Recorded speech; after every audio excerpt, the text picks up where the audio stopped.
जय श्री कृष्णा जी। राधे राधे। आप सबको मेरा ढेर सारा राम राम और प्यार भरा नमस्कार। आज मैं आपको पुरुषोत्तम मास यानी अधिक मास की महिमा के बारे में जानकारी प्रदान कर रही हूँ।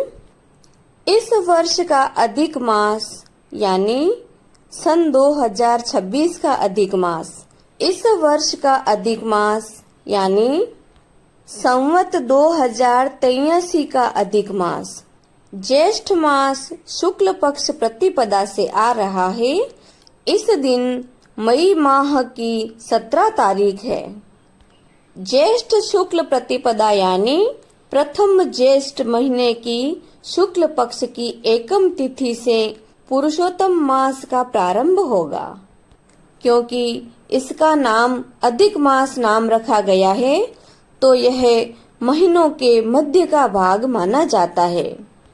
जैसे कि इस वर्ष 2 ज्येष्ठ माह है, तो प्रथम ज्येष्ठ में कृष्ण पक्ष की ज्येष्ठ प्रतिपदा से लेकर अमावस्या तिथि तक प्रथम ज्येष्ठ ही रहेगा, जो कि हर वर्ष आता है।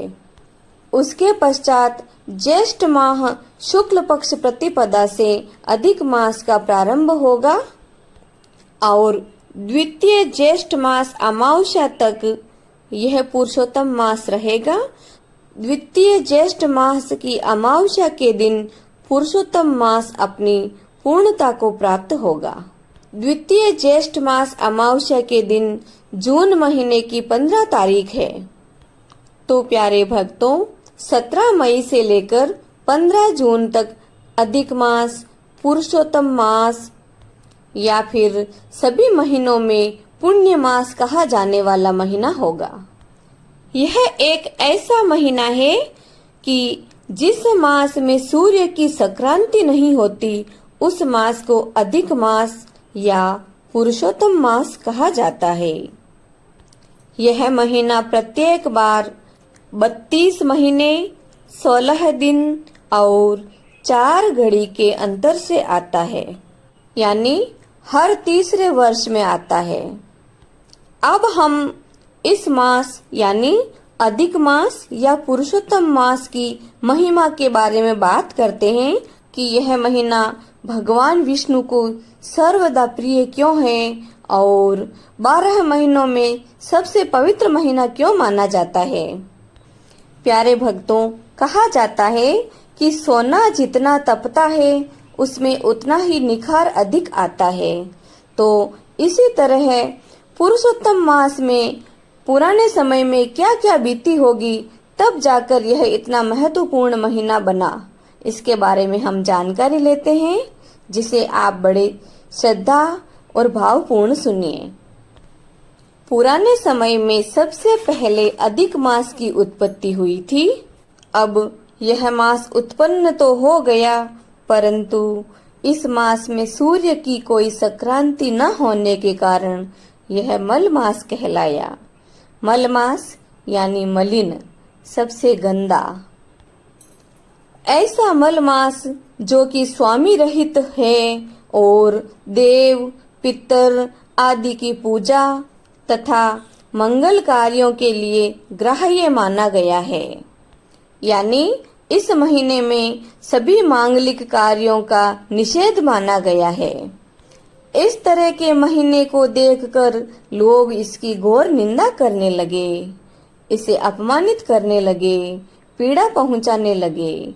इस प्रकार की लोक बरसना से मलमास चिंतासुर होकर अपार दुख के सागर में डूब गया, यानी बहुत अधिक पीड़ित हुआ।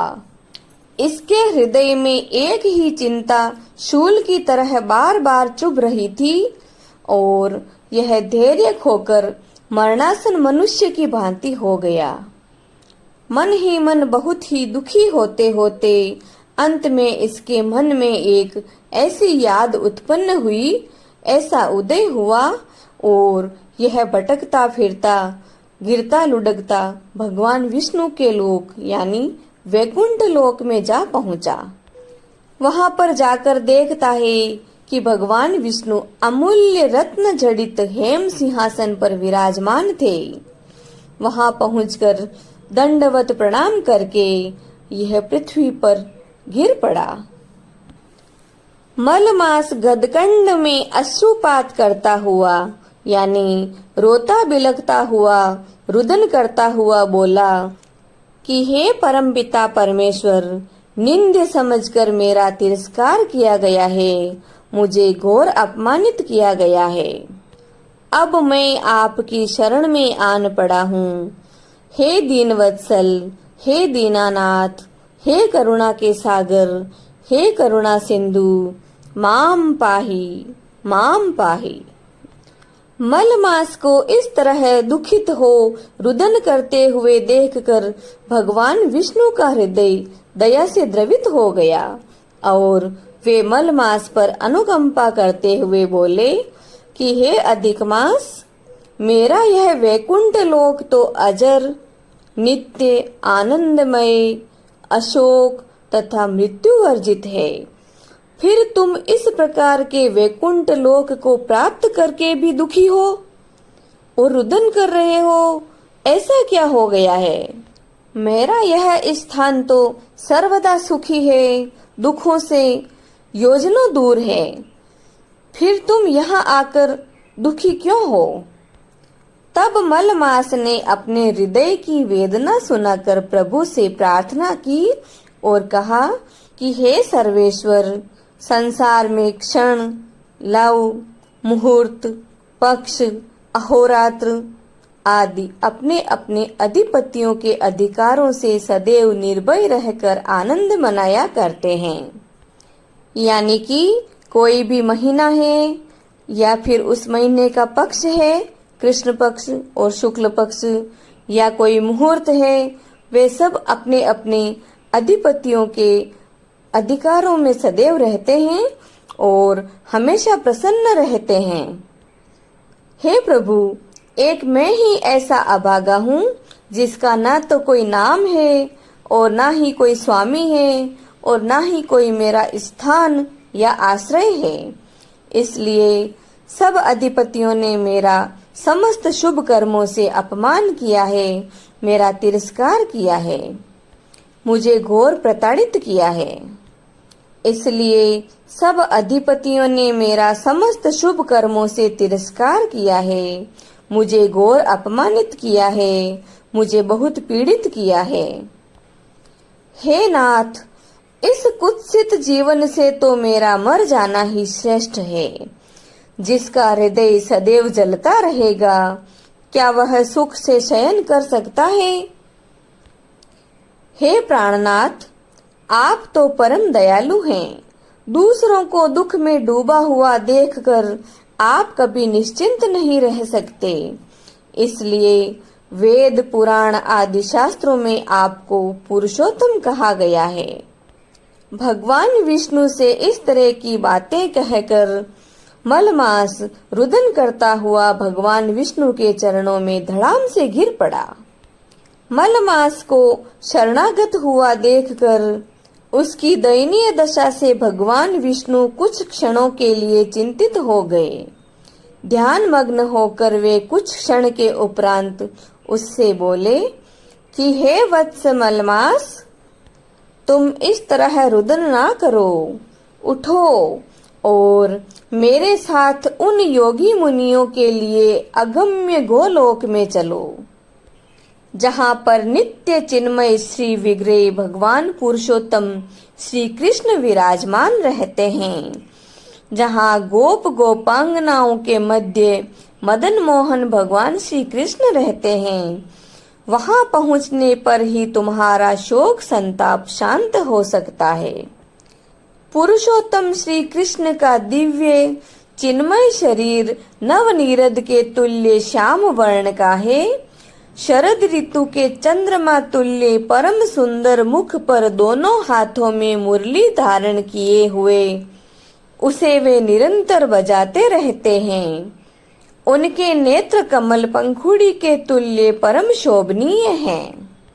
भगवान विष्णु की ऐसी बातें सुनकर मलमास का मन कुछ हल्का हुआ उसके मन का दुख कुछ कम हुआ और उसने मन ही मन सोचा कि अब तो मेरा उद्धार अवश्य होगा। ऐसा सोचकर वह उठ खड़ा हुआ और भगवान विष्णु के साथ चल दिया।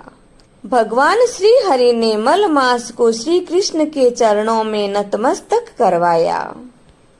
जिस समय भय से त्रस्त होकर मलमास गोलोक के स्वामी गोप वेशधारी भगवान श्री कृष्ण विष्णु जी से पूछने लगे कि हे प्रभु, यह कौन है? हमारे इस दिव्य गोलोक में शोक, मोह आदि स्वप्न में भी नाम मात्र के लिए भी नहीं है, किंतु यह यहाँ कौन रुदन कर रहा है? रोता बिलखता कौन आया है? गोलोक में बसने वाले सभी गोप वेशधारी वैष्णव सदैव आनंद से प्रफुल्लित भक्ति रस सिंधु में निमग्न रहते हैं। आंखों में अजस्र अश्रुधारा प्रपात करता हुआ, इस तरह रुदन करता हुआ, कांपता हुआ यह मलमास मेरे सम्मुख क्यों रो रहा है?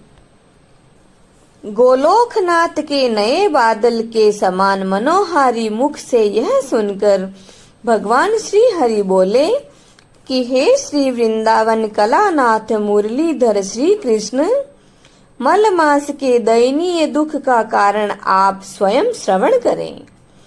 यह तीव्र दुख दावानल में दग्ध होकर व्याकुल हो रहा है। इसका कारण यह है कि यह अधिक मास अर्क संक्रमण से रहित हो जाने के कारण मलिन हो चुका है। वेद शास्त्र विहित पुण्य कर्म के अयोग्य होने के कारण और स्वामी रहित होने के कारण इसकी सबने घोर निंदा की है। इस मलमास का कोई भी स्वामी नहीं है, इसलिए सभी वनस्पतियों, लताओं, 12 महीनों, कलाओं, काष्ठाओं, क्षण, उत्तर दक्षिणायन, संवत्सर आदि ने अक्षिप्त करके इसका घोर अपमान किया है। हे ऋषिकेश, आपके अतिरिक्त कोई भी इसके महान क्लेश का निवारण नहीं कर सकता। अतः इस संतृप्त को दुख संताप की पीड़ा से कृपया विमुक्त कीजिए। भगवान श्री कृष्ण के सानिध्य में अधिक मास की सभी दुख गाथाओं का निवेदन करके उनके मुखारविंद की ओर देखकर भगवान श्री हरि हाथ जोड़कर खड़े हो गए। ऐसा देखकर भगवान श्री कृष्ण बोले कि हे श्री हरि, आप मलमास को साथ लेकर यहाँ आए हैं, यह आपने महान उपकार किया है। अब मैं इसे सर्वोपरि महीना बनाऊंगा और अपने तुल्य पवित्र कर दूंगा।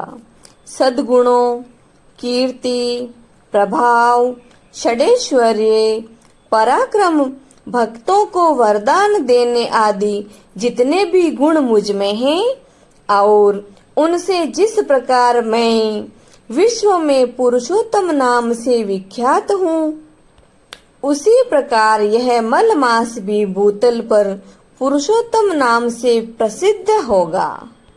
क्योंकि जो मेरी शरण में आन पड़ा है वह मेरे तुल्य होगा, वह मेरा सबसे प्रिय माह होगा। मुझ में जितने सद्गुण हैं उन सब को आज से मैंने मलमास को सौंप दिया है। मेरा नाम जो वेद, लोक और शास्त्र में विख्यात है, आज से उसी पुरुषोत्तम नाम से यह मलमास भी विख्यात होगा। और स्वामी रहित होकर यह क्यों इतना रुदन कर रहा है? मैं स्वयं इस मास का स्वामी हो गया हूँ। जिस परम धाम गोलोक में पहुँचने के लिए मुनि और महर्षि कठोर तपस्या में निरंतर रत रहते हैं, वही दुर्लभ पद पुरुषोत्तम मास में स्नान, पूजा आदि अनुष्ठान करने वाले भक्तजनों को सुगमता से प्राप्त हो सकेगा।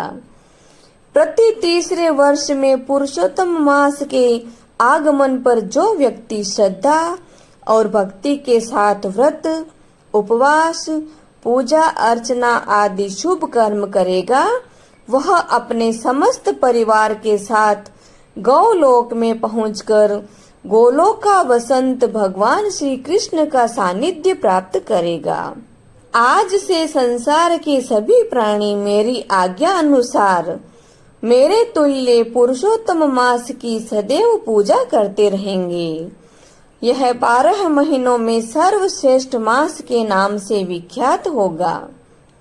अधिक मास भगवान श्री कृष्ण से ऐसा वरदान प्राप्त करके इस भूतल पर पुरुषोत्तम मास के नाम से विख्यात हुआ। जो कोई भी श्रद्धा भक्ति से पुरुषोत्तम मास की पूजा अर्चना करता है, मरणोपरांत उसे गोलोक की प्राप्ति होती है। बोले श्री कृष्णचंद्र भगवान की जय, श्री विष्णु भगवान की जय, श्री पुरुषोत्तम मास की जय। तो प्यारे भक्तों, यह थी पुरुषोत्तम मास की महिमा और उसके उद्धार के बारे में जानकारी। यह कथा आपको अच्छी लगी हो तो आप इसे लाइक करें, ज्यादा से ज्यादा शेयर करें और मेरी कहानियों के साथ जुड़े रहने के लिए मेरे चैनल को सब्सक्राइब जरूर करें। अगले वीडियो में मैं आपको पुरुषोत्तम मास महात्म्य कथा सुनाने का प्रयास करूंगी, जिसके 31 अध्याय होंगे। पुरुषोत्तम मास के प्रथम दिन से लेकर अंतिम दिवस तक प्रत्येक दिन आप एक एक अध्याय का श्रवण करें, जिससे कि भगवान आपको इस लोक में सुखी और संपन्न रखकर गोलोक में भी आपको सुखी और संपन्न रखेंगे। तो मिलते हैं अगले वीडियो में। तब तक के लिए जय श्री कृष्णा जी। राधे राधे।